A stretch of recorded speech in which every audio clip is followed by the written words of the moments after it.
it's chaos. You'll have to see it to believe it. Whoever said that must have been talking about Talladega. It's a place where chaos mixes with speed. Where a town turns into a city. And a playoffs weekend becomes a lifetime of memories. It's a tradition like no other. At a track like no other. And after it's all over, you still won't believe it ever happened. Get your tickets now at TalladegaSuperspeedway.com. Roll Tide and welcome to this Thursday edition of Crimson Drive, driven by NASCAR. This is Roger Hoover. Great to be with you in our studios here in Tuscaloosa as we have one of the most anticipated non-conference matchups in Alabama football history just around the corner on Saturday. Very busy show. We'll go through everything coming up and our headlines thanks to our friends at RJ Young. RJ Young is the official technology solutions provider of Crimson Drive. They've given us a smart board to take a look at, again, everything coming up, plus our headlines for today.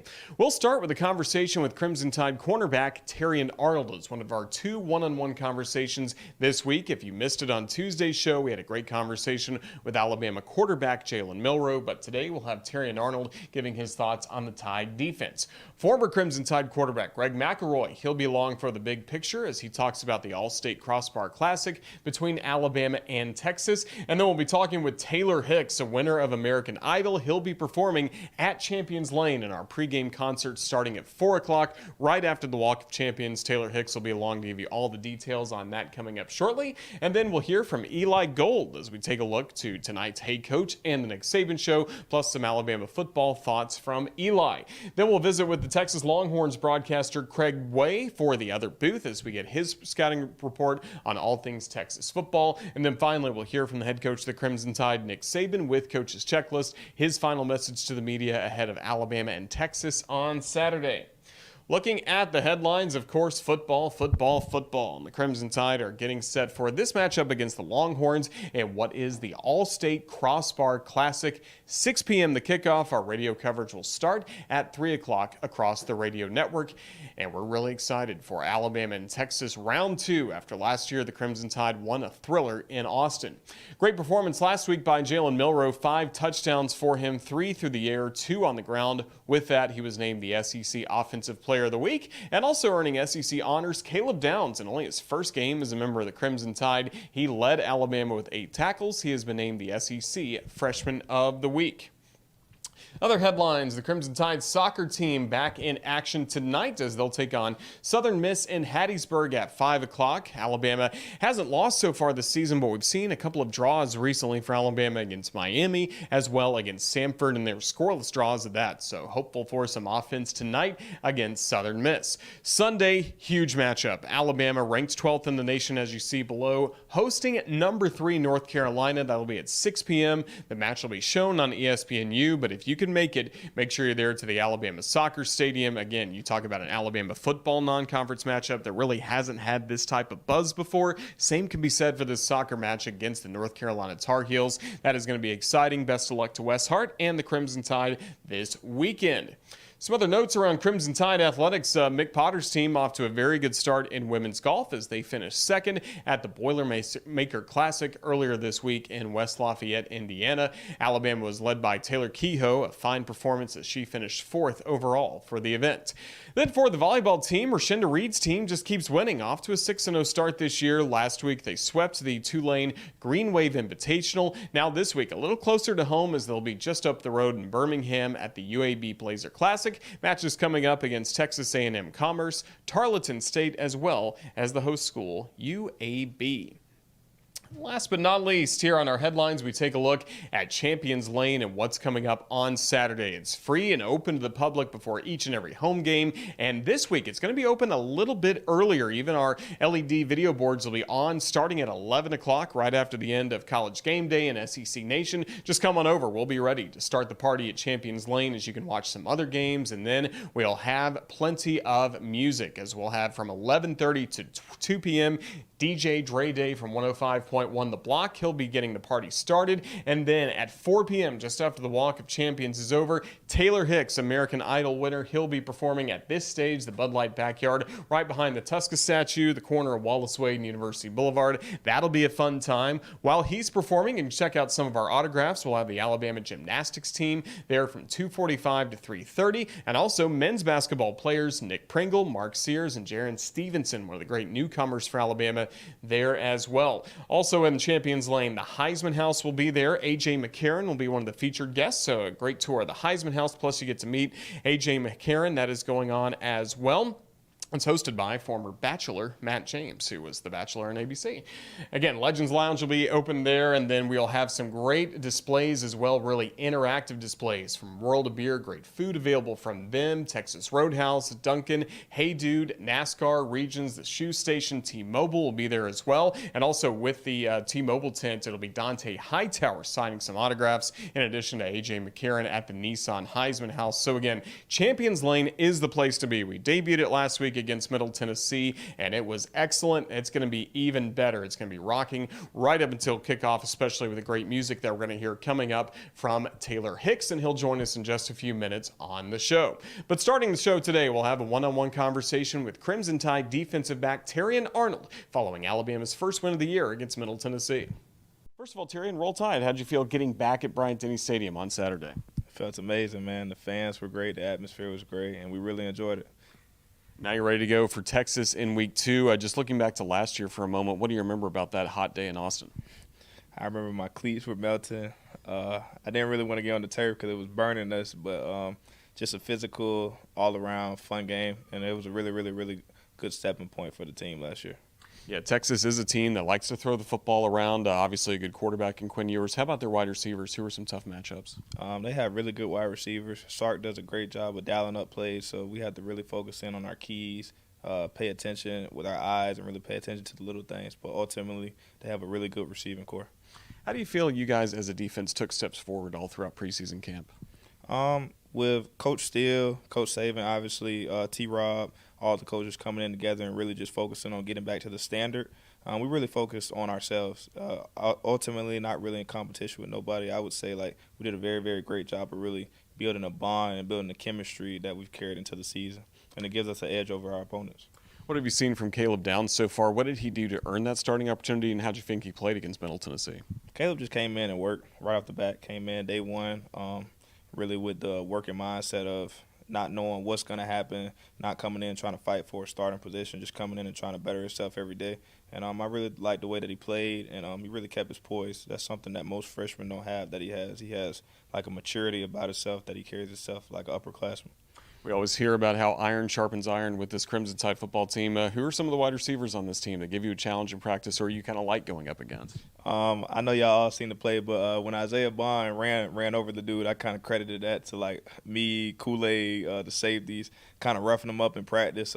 Guys like Bond with his speed, Malik Benson, obviously Jermaine, Ja'Cory, K-Law. I would say our whole receiving core just going against those guys. It really is a battle, and I look forward to it every day. I'm actually looking forward to it today, so yeah.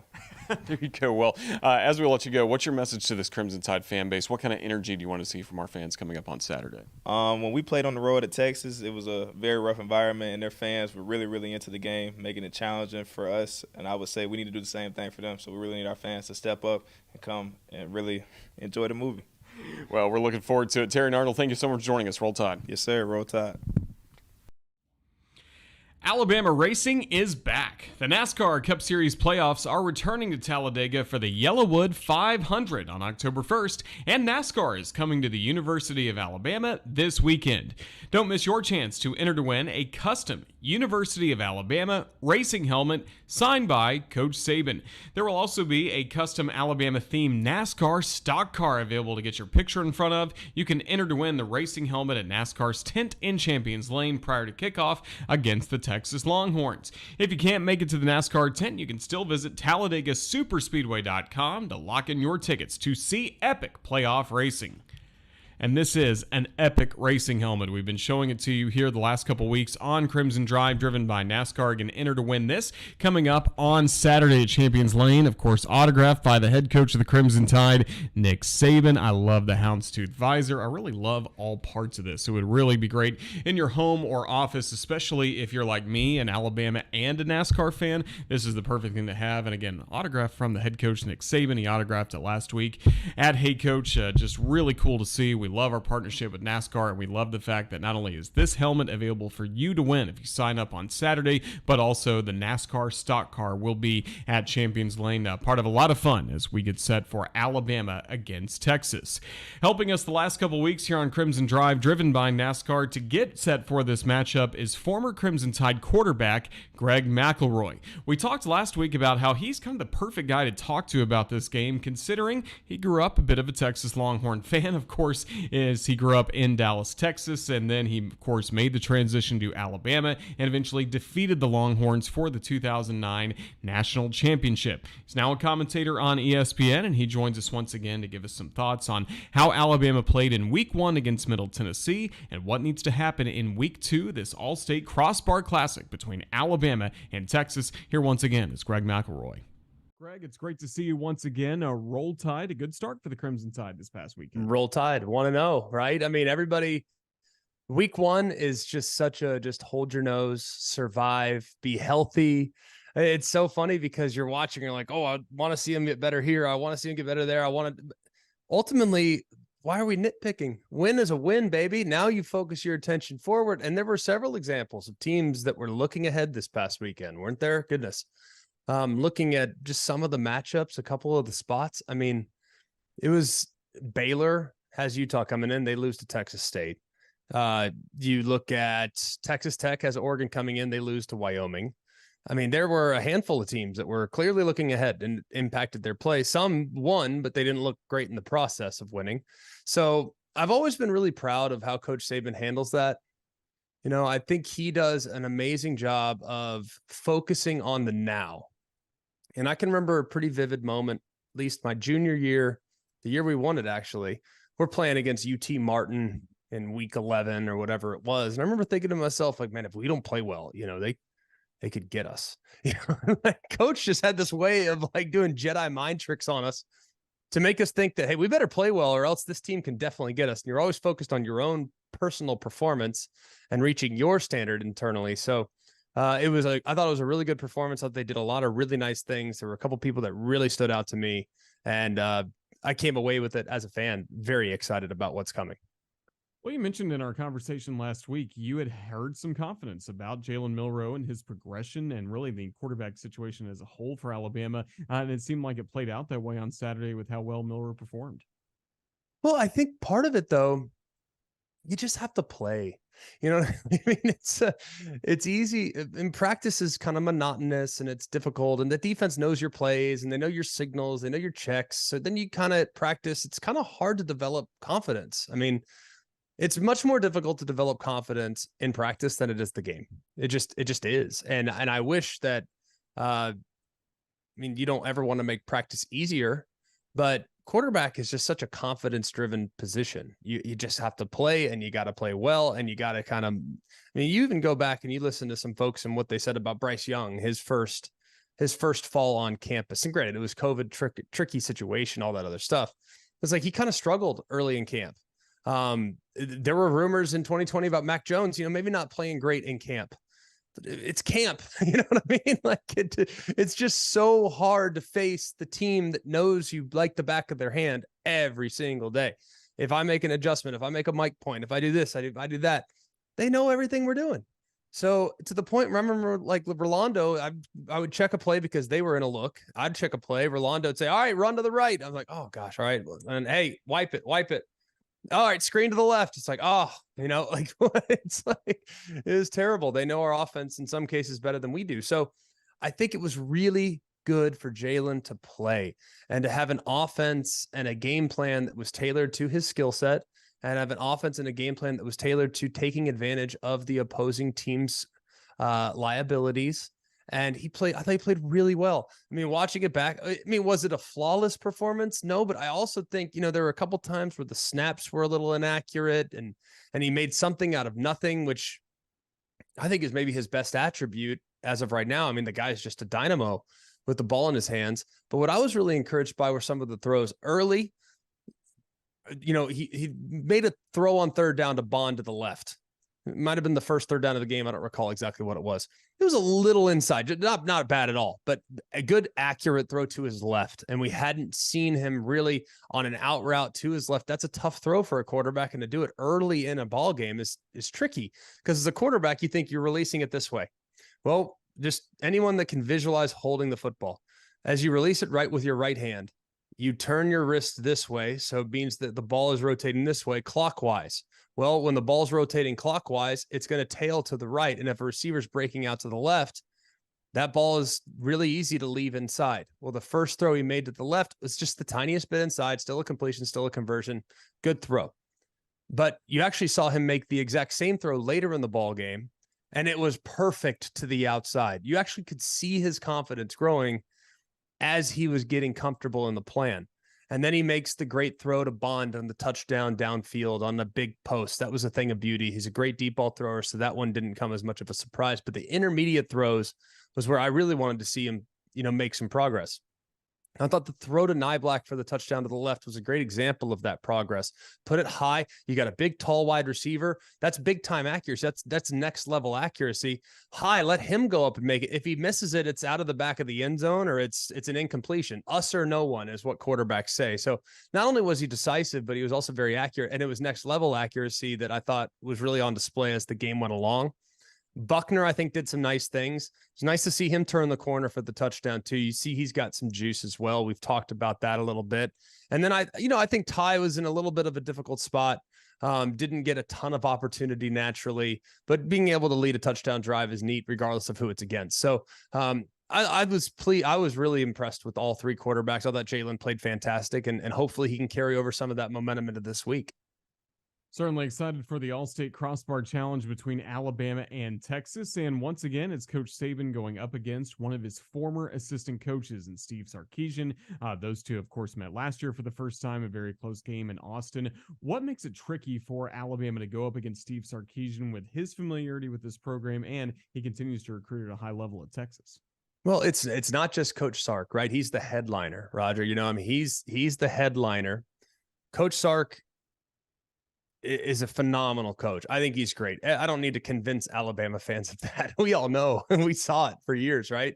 And the job he did with Mac, and the job he did with Tua and everybody, he's just a great coach. He's a really, really, really good XO, game plan specific, matchup specific offensive mind. But he's not the only one with great familiarity.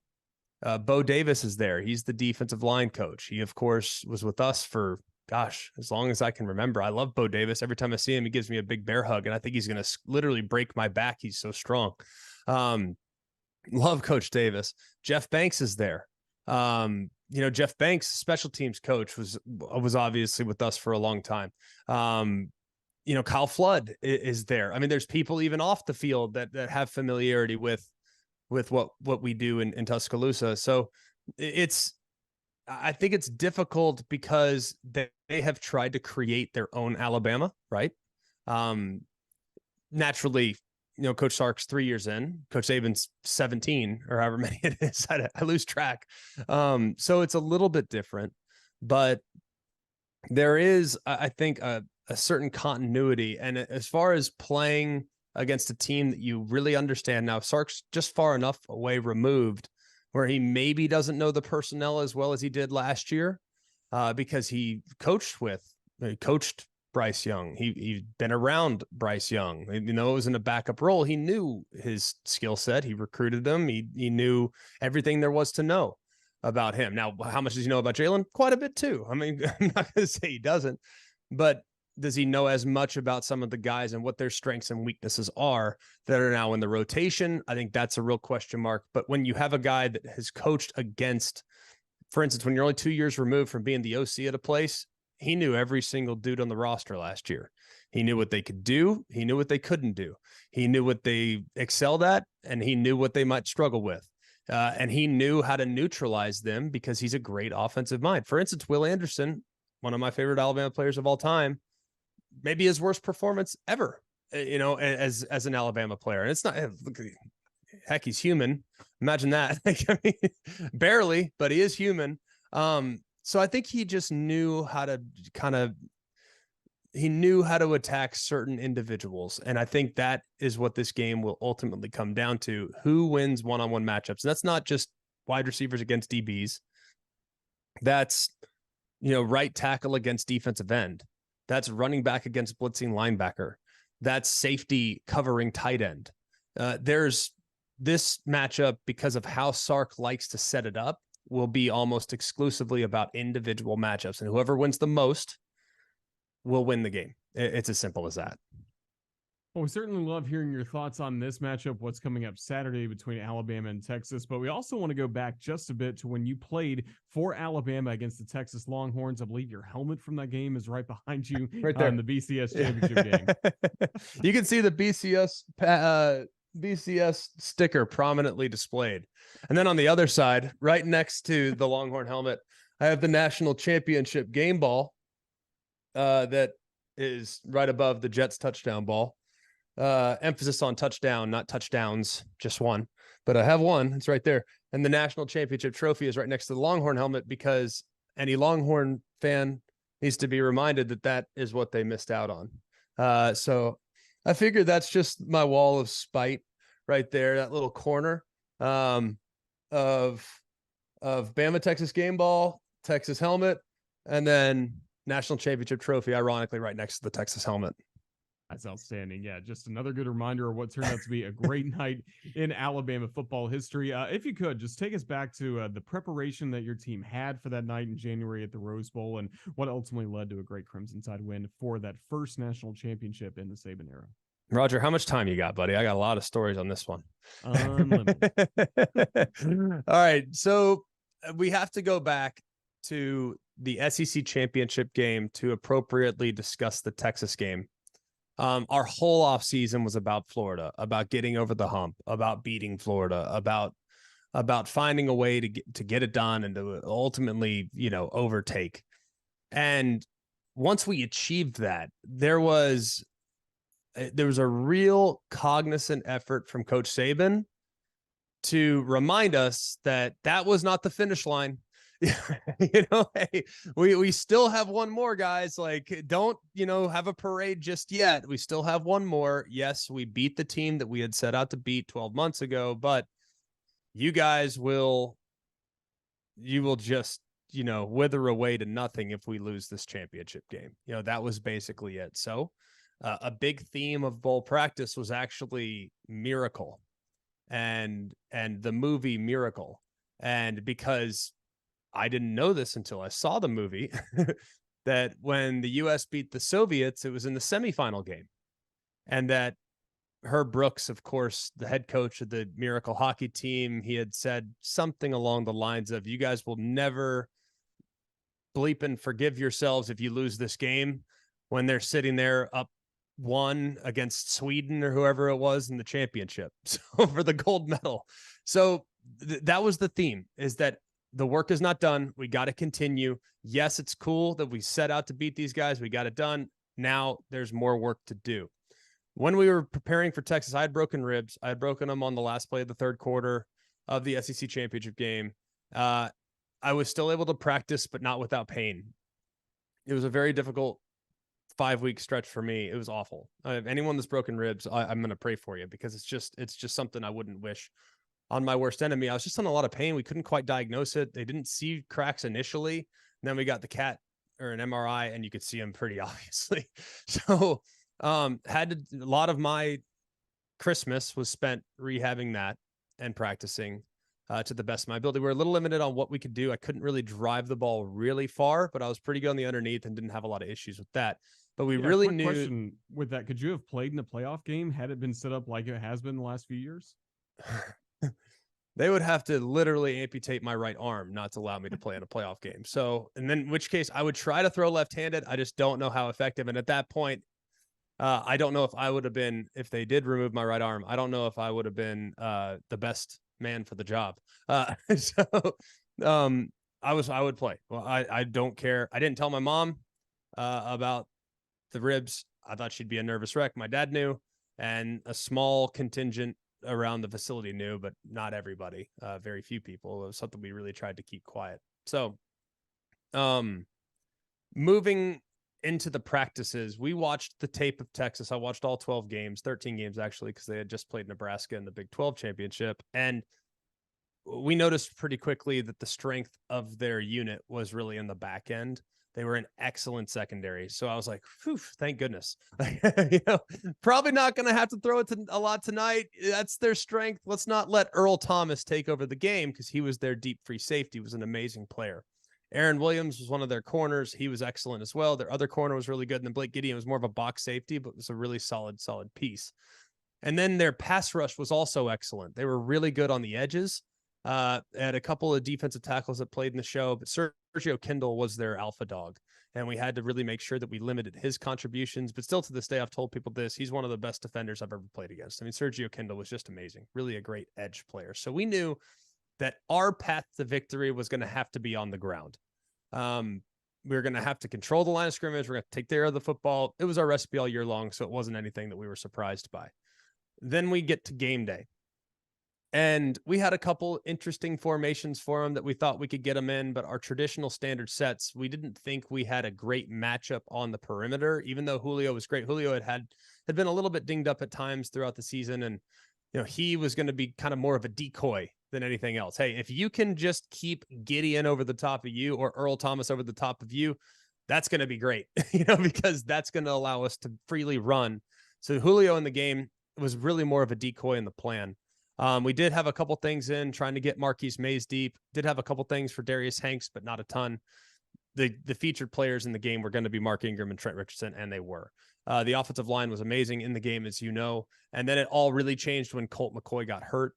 They decided to run speed option into Marcel Darius, which I would never do. Colt unfortunately led with his right shoulder, and then, of course, had an issue that forced him to the sideline the rest of the way. When Colt got hurt, I remember getting on the headset talking to Mac, and he basically saying, how are you on your run checks? Like, are we good with our run checks? All of our run fakes, all of our, hey, this run to that run, this run to this run. Here's what if we want to run this, if we get this particular look. So we went through all the checks again on the sideline after Colt got hurt, because we knew that we were going to shift to an ultra conservative game plan. We did that. We're up 24-3 at halftime. Everyone's kind of breathed a sigh of relief. We're sitting there. We're like, man, this is good. 30 more minutes. Like, come on, guys, let's go. But it was only natural for us to kind of at that point play a little bit defensive and say, man, we really don't want to lose this one, as opposed to continuing to attack and going out and getting after it and setting the tone and making it happen. So they get a couple big plays. They really win the third quarter, and we didn't have a great third quarter. And then really that first part of the fourth quarter, it wasn't so fun either. We finally had to put a little bit of a drive together, switch field position, reclaim a little momentum. We pin them deep, and then boom, third down. A couple plays later, Eric Anders strip sack. We get it. I hand it to Ingram, and it's icing on the cake. It's over. And there's a moment, you can probably look it up. I hand it off, and I think it was the last touchdown, where I hand it off. I know he's going in. It's a walk-in. And I just put my hands on the side of my head like this, like, I can't believe I'm a national championship winning quarterback. Like, that was what I was saying. I can't believe we did it. Like, this is such a dream come true. This is what we came here for. It gives me chill bumps. I'm actually getting them now, still thinking about it, because that was just such a great moment of success at what we'd been working for 4 years, and being able to deliver it for the people that have followed us from the very beginning through the early 2000s that were awful, to the mid 2000s when we were average as the day is long, to finally getting back to the college football mountaintop was just the most satisfying thing I've ever experienced. And to know that too, and I think I've actually grown and appreciated it more. We were so insulated at the moment, right? You're doing it for each other in the locker room. Of course, you're doing it for the school. You're doing it for the state. You're so proud. But as I've now lived in the state for the last 6 years, and as I've been around people to know what that game meant to people, it only gets sweeter with time. And it's just to be a small piece of it is one of the most gratifying and humbling things I've ever experienced in my life. And I'll forever be indebted to Alabama because of it. But I'm really glad that in the 5 years I was there, we were able to deliver one. It's just all you could ever really want as a player. Certainly was a great night in Pasadena. We know we're going to have fun coming up this Saturday in Tuscaloosa for the Allstate Crossbar Challenge, Alabama against Texas. Greg, we've had a blast here on Crimson Drive the last 2 weeks, getting to chat with you and get your thoughts on this matchup. As we mentioned in the last episode, so many notable connections you have, not only with Alabama, of course, but also from growing up in Texas. So it was a lot of fun to pick your brain, and best of luck in your travels around college football. Thank you again. Roger, I appreciate it, man. I'm so excited for this one, and I just hope they play a lot of highlights from 09. At least in the pregame. Let's just play a couple highlights from 09 in the pregame. Can we make that happen?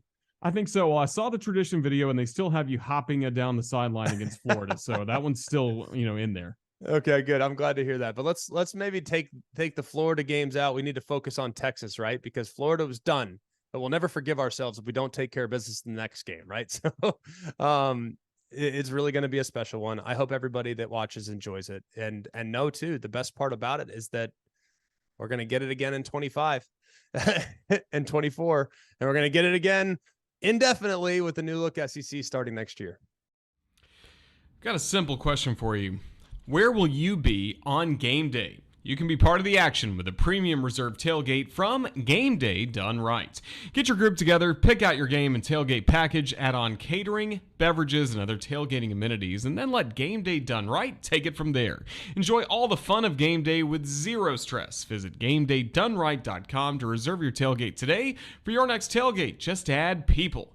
Game Day Done Right is the exclusive provider of reserved tailgating opportunities for the University of Alabama and offers packages for all group sizes for a single game or the entire season. Again, that's Game Day Done Right. And after you have a good time on the quad with Game Day Done Right, make sure you head over to Champions Lane right after the Walk of Champions. That will be at 4 o'clock. It will be Taylor Hicks, former winner of American Idol. He'll be taking the stage and at Champions Lane in the Bud Light backyard. A really great show is coming up from Taylor Hicks. He's, of course, somebody that loves Crimson Tide football. He loves to sing, and that comes together perfectly coming up on Saturday. Here's our conversation to look ahead at this concert from Taylor Hicks that's coming up at Champions Lane on Saturday at 4 o'clock. Taylor, roll tide. It's great to finally talk to you. I know you're excited to play in front of our fans on Saturday. Absolutely. Yeah, being the first, yes, I'll take that. I love being the first at anything. So being the first musical guest on, that makes me happy. Well, we're certainly excited for your concert again. You're going to start playing right at 4 o'clock at Champions Lane, right after the Walk of Champions. It should be an incredible scene. How pumped are you to be in Tuscaloosa, especially right at Bryant-Denny Stadium?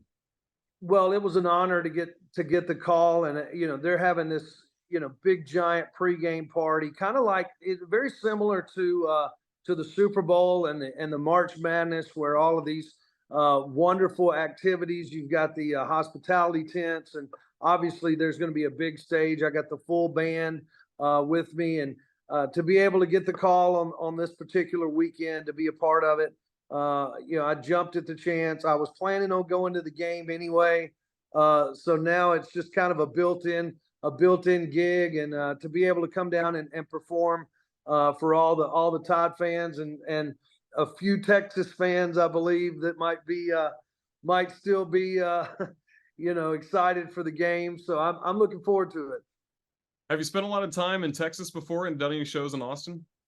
I have, yeah. I've spent a good amount of time. I actually have a really good friend of mine who went to UT, and we kind of swapped the home and home series now, which I can say, for a lot of folks that have friends that went to the University of Texas and they're big Texas fans, this is a great, this is a great home and home series. Not only just for me, but to be able to go to a town, back and forth, home and home, to be able to go for all of us Tide fans that want to go to Texas, to be able to go to Austin and have the Tide play Texas it's a really cool thing. And obviously them joining the SEC it's more exciting. Well, it certainly makes for a special weekend. Again, your music is a huge part of it. Again, you're going to start right at 4 o'clock outside Champions in Champions Lane, right outside the Walk of Champions. What kind of music should our fans expect coming up on Saturday from you? Well, yeah, probably a little bit of Sweet Home Alabama, obviously. Somebody told me that I might just need to do an hour long Sweet Home Alabama. Do a 50-minute version, but I'm obviously songs off of American Idol, my own songs off of my records. Obviously some Leonard Skinner, and it's going to be high energy. I've got an 8-piece band with me. They're all excited about performing. And it should be a great afternoon. It really should be. Well, you mentioned American Idol, of course. You won that years ago. What can you tell us about your decision to first of all audition and what that audition process was like as you got deeper into the process and eventually won that season of American Idol?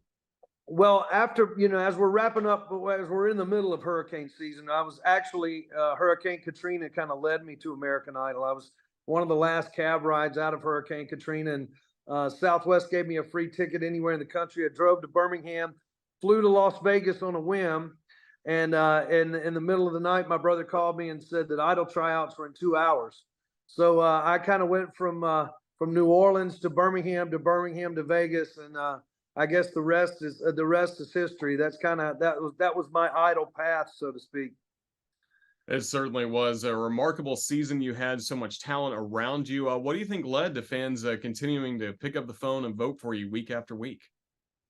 Well, it's interesting, talking about college football. I like to tell people that the night that I won Idol might be the only night that Alabama and Auburn fans ever agreed on something. I'll take that any day of the week as far as selling records and being an entertainer from the state of Alabama. So, look, I'm going on about 20 years in show business, with the Broadway run and some movie hits and hosting a food and travel series. It's funny. Alabama folks will let you know if you can do 3 things, and that's the cook, throw a football, and sing. So they've been supporting the singing for a long time, and I'm proud to be from the state of Alabama. That's for sure.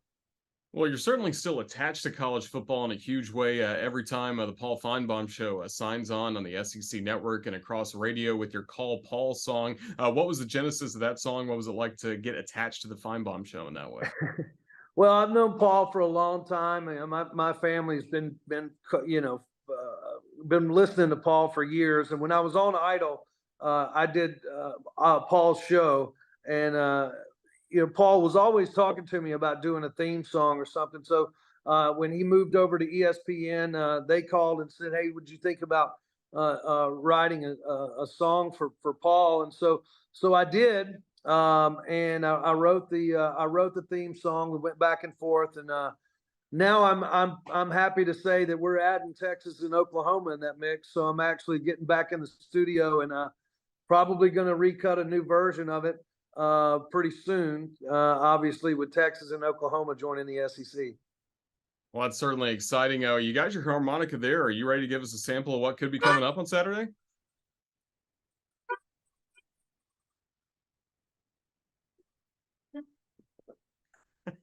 Gotta love it. I think I'm gonna be you. If you're gonna hear some harmonica and right at the Walk of Champions, I tell people I'm gonna be the Pied Piper going around with this harmonica Saturday afternoon.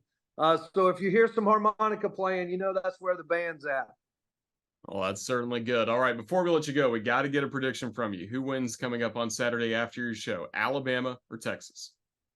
I think Alabama's going to win by about 10 points. I think I don't know. I think Alabama's got something to prove. I think the home field advantage is going to. I think that's at least 7 points, especially in Bryant-Denny. I think we'll take 7 points to start off, just from a home crowd perspective. I think the defense has had one game to kind of materialize a little bit and kind of get their feet wet. I think Milroe being from Texas, I think that's kind of an X factor. I mean, when you think about all these guys that play at the university that come from different parts of the country, I think it's time for Milroe to shine. I mean, he's from Texas. He was recruited by Sark. And I think that I think he's gonna shine on Saturday. Well, we're looking forward to it. Taylor Hicks, thank you so much for joining us here on Crimson Drive, driven by NASCAR. We're fired up for your concert at Champions Lane, starting at 4 o'clock right after the Walk of Champions, leading right up to kickoff. Just thank you so much for your time. Have a blast this weekend. Roll Tide. Okay. You'll have to see it to believe it. Whoever said that must have been talking about Talladega. It's a place where chaos mixes with speed, and a playoffs weekend becomes a lifetime of memories. Get your tickets now at TalladegaSuperspeedway.com. Really fun to catch up with Taylor Hicks, and hopefully we'll be able to do that with all of our musical guests that we have coming up at Champions Lane the rest of the season. His music is going to be a huge part of Alabama's game day atmosphere before the Crimson Tide take on the Longhorns coming up on Saturday in the Allstate Crossbar Challenge. One guest we always have with us on Thursdays here on Crimson Drive, driven by NASCAR, is the voice of the Alabama football team, Eli Gold. He made his return to the booth on Saturday, and once again tonight he'll be hosting Hey Coach and the Nick Saban Show from Baumhauer's Victory Grill here in Tuscaloosa starting at 6:30. So once again on a Thursday on Crimson Drive, we say hello and roll tide to Eli Gold. Eli, it's great to have you back on Crimson Drive, but it was really great to have you back in the broadcast booth for Alabama against Middle Tennessee. How's everything going as we get set for Texas?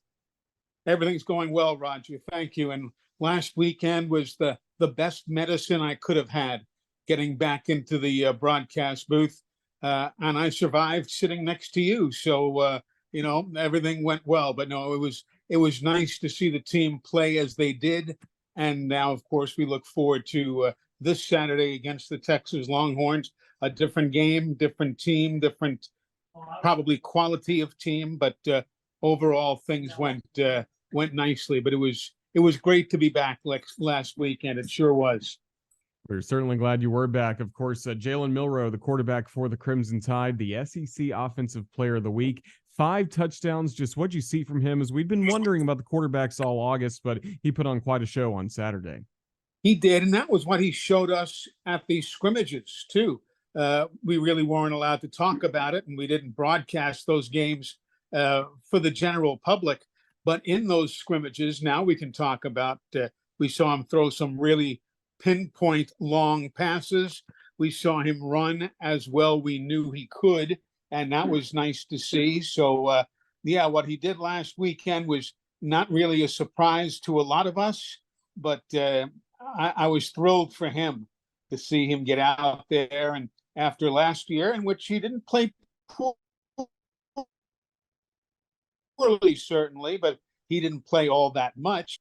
It was nice to see him really excel the way he did on Saturday.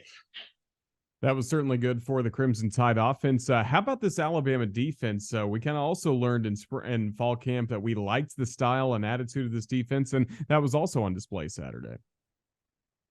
It really was. I thought the defense played well. They put pressure on the opposing quarterback. They hassled him a good bit. So, it was not a major surprise, and a lot of the guys who did well, we weren't surprised that they did show what we'd all seen in practices. Absolutely. Well, now we get ready for the Allstate Crossbar Classic between the Alabama Crimson Tide and the Texas Longhorns. We missed you certainly last year in August, but the last Alabama-Texas game, or in Austin, I should say, but the last Alabama-Texas game you called was certainly a memorable one at the Rose Bowl, and you had the classic call. The Roses in this grand old stadium are once again crimson. Just what do you remember the most about that night, as it turned out to be the first national championship in the Saban era? Well, that's what I remember right there. And I remember people asking me in the hotel when we got back that night, so what did you say on the air? What was your line? And that line also was helped by Tom Stipe, our engineer producer. He and I were brainstorming, and we came up with that general idea. Obviously, for the fans who don't remember, back in the old days, Alabama, with a Southern football program that was not given much respect, went out to Pasadena and rode the train out to Pasadena in the days before teams were flying, and won at the Rose Bowl. And what that did, they came back home after the game and were carrying the load of Southern football on their shoulders, because it showed the rest of the nation that where everybody thought Western college football was the strength in the country. Well, when we came back, we being the University of Alabama, came home and had the victory. So, no, that was what I remembered. And that's what we wanted to find in that statement. What could we do to kind of wrap everything up together? And that came up with the Roses in this grand old stadium were once again crimson. But I'll never forget Marcel Darius and that pirouette that he did to spin and get into the end zone. Obviously, the injury to Colt McCoy will stand out. I remember Eric Anders and his play defensively. There were a lot of very, very special moments in that night in the Rose Bowl Stadium. Certainly were. And again, we're going to make more memories coming up on Saturday when Alabama hosts Texas for the Allstate Crossbar Classic. And we are also getting set for Thursday night, of course, and that means Hey Coach and the Nick Saban Show from Baumhower's Victory Grill in Tuscaloosa. What's coming up on the show this evening? Coming up later on, we've got Jay Sewell, the golf coach, and he'll be bringing a couple of his athletes along with him. We'll be talking gymnastics with the coach. We've got Nick Saban, and we got Holly Rowe from ESPN as our special media guest. So it's going to be a jam-packed 90 minutes tonight from 6:30 until 8. And looking forward to seeing you there, and everybody, if you can make it, come on down to Baumhower's Victory Grill right next to the Hampton Inn in Tuscaloosa, and we'll be happy to spend time talking Bama sports with you. We're excited for it. Eli, thank you so much for your time here today on Crimson Drive, driven by NASCAR. All the best with the show tonight. And, of course, the broadcast coming up on Saturday. Can't wait to be back with you in the booth once again. But, again, thank you for your time. Roll Tide. Roll Tide. Thank you, Roger. We'll see you soon. Loved having Eli Gold back with us in the booth on Saturday for Alabama against Middle Tennessee. And once again, he's on the call coming up this Saturday for the Crimson Tide against Texas. And speaking of in the booth, one thing that I had with me in the booth for all 8 hours that Alabama was on the air on this past Saturday, I had to stay hydrated hosting the pregame and the postgame. And thankfully, thanks to this Yeti, I was able to stay hydrated all throughout the day. Again, this is only available at Bryant-Denny Stadium. I'm going to hold it closer to the camera so you can see that vintage logo. So make sure you stay cool with this free non-alcoholic drink of your choice when you purchase one of these limited edition Bama Yetis. Again, they're only available at Bryant-Denny Stadium, and really inside the stadium, cups are only available at all merchandise stands throughout the stadium. Purchase of the cup will include a coupon that can be redeemed for a non-alcoholic drink at the concession stands. The cups will not be available at the concession stands this week, so make sure you make a note inside the stadium, available at merchandise stands. Then outside the stadium, again, the cups will be for sale at the new Legends Lounge inside Champions Lane. So inside Legends Lounge at Champions Lane. Also at the merchandise store at the northwest corner of the stadium. And also, it's a great option for fans who do not have tickets to the game or want to take them back to their vehicle. You have a chance to purchase them, again, outside the stadium. But again, loved having this with me all throughout the broadcast on Saturday. And make sure you pick it up at Bryant-Denny Stadium coming up this Saturday when Alabama takes on the Texas Longhorns. Of course, we'll be in the booth. Eli Gold, Tyler Watts, not John Parker Wilson. First time I've done that this year. But we'll also have Tom Stipe, Butch Owens, Ethan Carabin. All of us will be in one booth. In the other booth, we'll have the Texas Longhorns, led by their outstanding broadcaster, Craig Way. He joins us in this week's edition of the other booth to preview the Texas Longhorns as we get set for Alabama against Texas. Craig, thank you so much for joining us. We enjoyed getting to see you guys in person now in Austin. Now, I'm sure you guys are excited to make the trip here to Tuscaloosa, but thank you for joining us today. My pleasure, Roger. You're right about that. I think we're all excited about the trip in and looking forward to perhaps some more in the coming seasons, obviously, depending on how that scheduling rotation works. Well, we're certainly glad to welcome you to the SEC starting next season. But yes, these last couple of years, we have gotten a taste of Alabama against Texas in the regular season. What are your main takeaways from last year's game? Obviously, it was close, the Quinn Ewers injury, but how did Longhorn fans react to what they saw in Austin week 2 a year ago? Well, I think they were encouraged, obviously, Ewers' injury notwithstanding, and I think they felt like had Quinn stayed healthy, they might have had a real opportunity to win the game. They did just only lose by a point, and there were some key moments in the game that flipped that. Of course, it's early season football, and as we know, it changes during the course of the season. The Longhorns had some up and down moments during the season last year. Had a great win over Oklahoma, but then had some disappointing losses along the way as well. So I think what Longhorn fans are hoping is that this will be a good performance and maybe a tone setter for the rest of the year instead of one good performance, even in defeat, of an otherwise mostly up, but a little bit down season last year. Well, we saw the Longhorns in week 1 get a victory against Rice. What stood out to you about what you saw on Saturday from the Longhorns? Well, defensively, I think they were outstanding. They really did a good job. Rice had trouble moving the football all the way until their final drive, and that was against largely backup players, second team, third team, and some freshmen.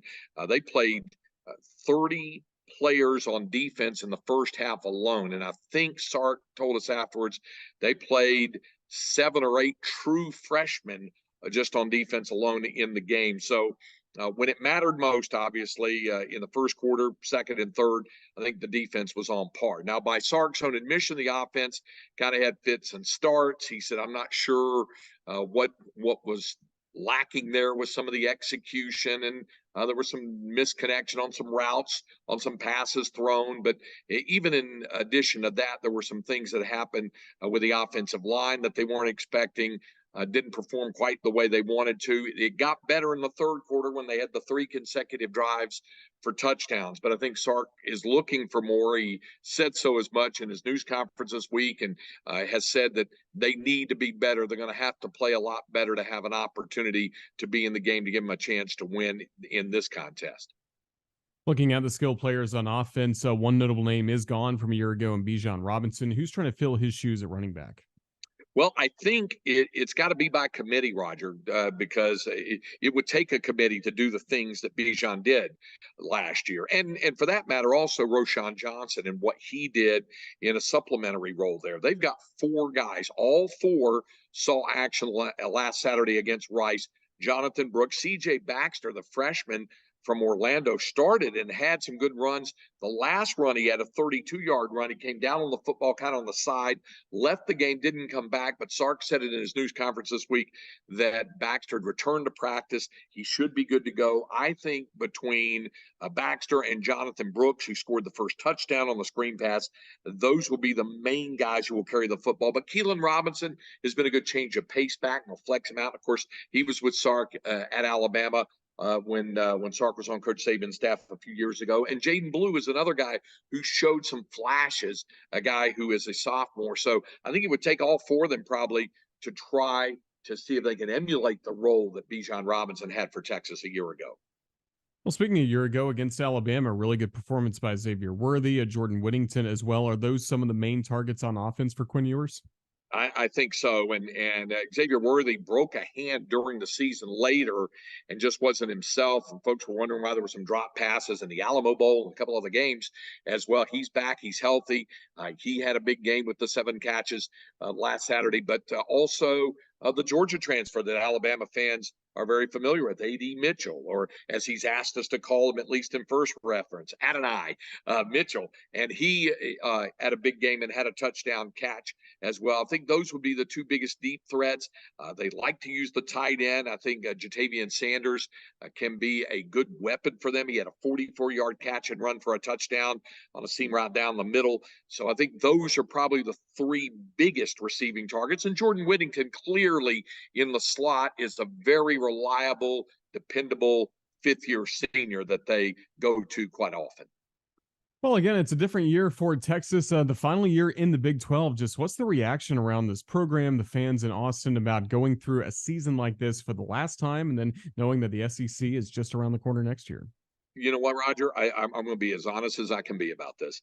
they are Texas fans. I'm not going to speak for everyone, but I think by and large, they're done with the Big 12. They're ready to move on. They know that the challenges of the SEC are there and they're going to be steep, but they've had enough of the Big 12, and they're ready for this brand new challenge. So this season, they're going to places, especially in the state of Texas, that they may never go to again. They may never go another 100 miles up the road to Waco or 200 miles up to Fort Worth ever again. I think last year, folks said they were done with Lubbock, especially the way that a lot of the fans were treated up there. They know it's not a garden party in the SEC. They understand that. I think they're ready for the new challenges. I think they're ready for the new experiences of going to Tuscaloosa, of going to Baton Rouge, to going to the Grove, to going to all of those different places. Ironically,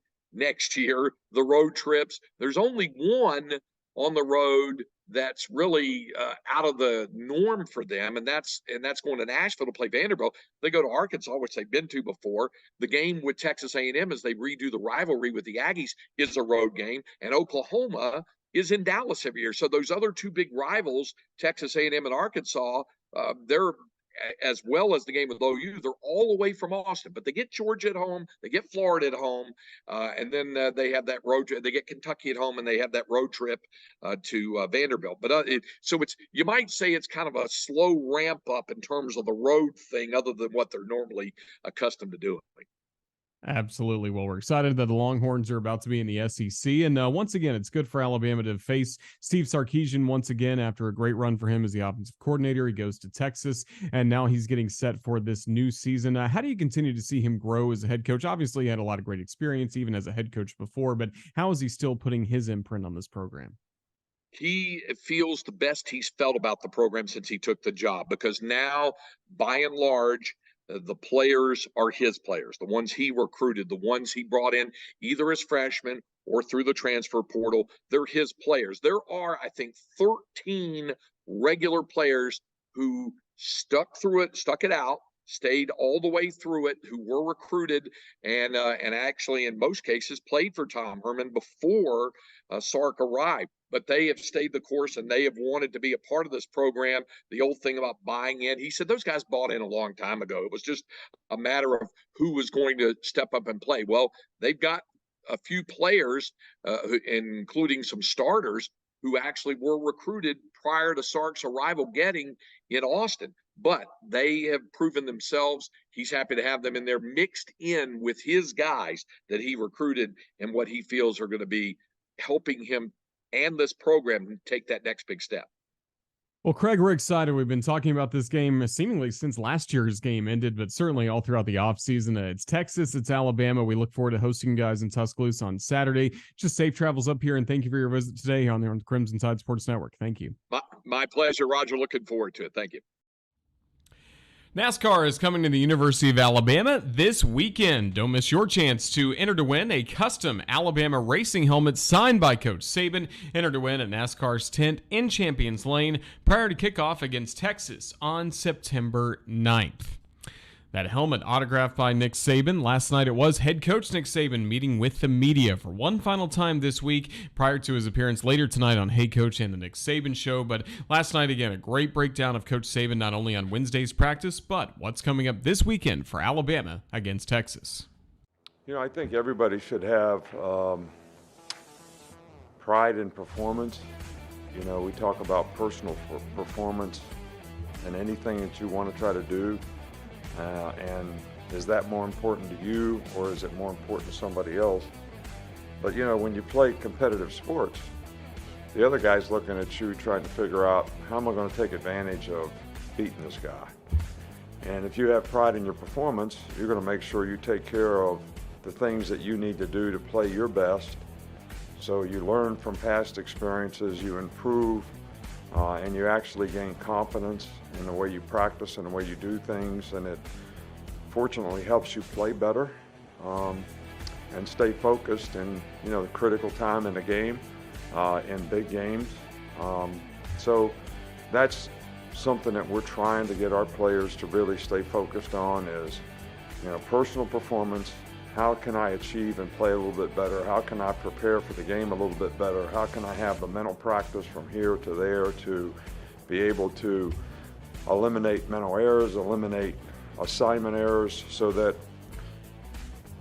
nobody's going to be able to come in and say, we were able to take advantage of this particular person, so that you can have success. So, that's really important. I think atmosphere and environment in this game, fans, their energy and enthusiasm really can have an impact on a game like this. You impact the offense, their ability to check, their ability to communicate, sometimes get the snap count right. So I think the fans being in this game can, create not only positive energy for our team, which we certainly appreciate, and I know the players appreciate, but also make it more difficult for the other team to operate, when they have the ball. So I think, that energy and enthusiasm is really important too. So in Austin, look, you didn't ask a bad question the other night. I just didn't answer it very well. And, when a guy plays well in a game at any position, it should help his confidence and it should help him perform better in the future. But I do think that every player, has to understand that just because I played well, I still want to try to improve the few things that I could have done better.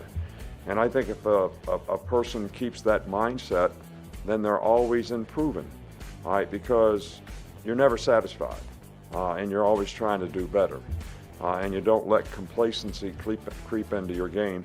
And that certainly hasn't happened with Jalen. So, hopefully the confidence that he gained in this game will certainly help him to continue to play, better and better in the future. That's what we hope for as coaches. That's what we try to encourage him to do. So, and that should have been my answer the other night. Well, first of all, they got a really, really good scheme in terms of, the way they try to run the ball, they try to formation you, the motions that they use, the formations that they use. And, their offensive line does a good job of getting a hat on a hat. They're big, they can play physical, they're athletic, they're pretty good pass blockers. So they're just a good all-around group, and they have plenty of experience. So, I think this is one of the better offensive teams, personnel-wise and scheme-wise, and the way they're coached to play and execute of anyone that, we'll see this year. Yeah, well, I think Jermaine has shown a lot of maturity, and, I think the big thing we've tried to emphasize with all of our players, and with Jermaine as well, who you are off the field sort of carries over into who you are on the field. So if you can be responsible and accountable to do things off the field, whether it's go to class, see a tutor, whatever it is, then that's going to create the right habits for you to do the right thing on the field. You don't get discipline when you go on the field. You get it in your life when you start getting up in the morning and start making choices and decisions about what you're going to do and what you're not going to do. So, and that's something that he's learned to understand. And I think that is carried over off the field as well as on the field, and I think that'll help him be more successful in, whatever his challenges are in the future, because he could have a really good career if he can continue to progress in that area. Well, we're here. We're at the end of this show, a jam-packed edition of Crimson Drive, driven by NASCAR. We appreciate Alabama Athletics sharing that video from Coach Saban's press conference last night. Now it's time to take a look at what's coming up between now and the Texas game, plus going into next week as we take a look at our weekend update, brought to you by Wickles Pickles. They are wickedly delicious. We always have the relish, the pickle chips here with us on set. So much available at WicklesPickles.com. Let's see what's coming up across the Crimson Tide Sports Network. Later tonight, we got the full preview from Eli on this earlier, but it will be Hey Coach and the Nick Saban Show coming up at 6:30 p.m. from Baumhauer's Victory Grill in Tuscaloosa. Look forward to Holly Rowe being the media guest to join Eli and Coach Saban for the show. Also, a brand new edition of Tide TV This Week is available to our television affiliates as well as Alabama Athletics on YouTube. Of course, Tide TV This Week, hosted by Kinsey Hughes. Then coming up on Friday, we will have a full preview of Alabama against Texas on the CTSN YouTube and Instagram channels, kind of showing you the best of some of our clips that we've had this week on Crimson Drive. So look out for that again on YouTube and on Instagram, and then on Saturday on all platforms. So we will have Alabama against Texas starting at 3 p.m. with our coverage from inside Bryant-Denny Stadium. The kickoff of the Allstate Crossbar Challenge is coming up at 6 p.m., so we're really looking forward to this matchup against the Longhorns. Sunday, we'll watch the Nick Saban television show as Chris Stewart and Coach Saban will detail what happened in the Texas game, and then we'll talk about what happened coming up on Monday with Crimson Tide Rewind at 6 p.m. from Baumhauer's Victory Grill in Vestavia Hills. Look forward to teaming up with Corey Reamer for that show, as again, this is a monumental weekend. We have you covered completely here on the Crimson Tide Sports Network. Make sure you follow us on all of the social networks that are listed below to keep up with everything coming up across the CTSN. That's going to wrap up this jam-packed edition of Crimson Drive, driven by NASCAR. Special thanks to all the guests we've really had throughout the week, especially on this show today, starting with Terrion Arnold and then Greg McElroy as part of Allstate's coverage of the Crossbar Classic, and then, of course, Eli Gold, Craig Way joining us, and then Taylor Hicks. He's going to bring down the house coming up at Champions Lane on Saturday, starting at 4 o'clock. So there's a lot to look forward to with what's coming up on Saturday, Alabama against Texas. Thanks to video producer Ethan Carabin for putting this show together, and thanks to all of you for watching. Be safe if you're making your way to Tuscaloosa. We look forward to a great weekend here as Alabama plays Texas in the Allstate Crossbar Classic. For everybody with the Crimson Tide Sports Network, I'm Roger Hoover saying thank you for watching Crimson Drive, driven by NASCAR, and Roll Tide.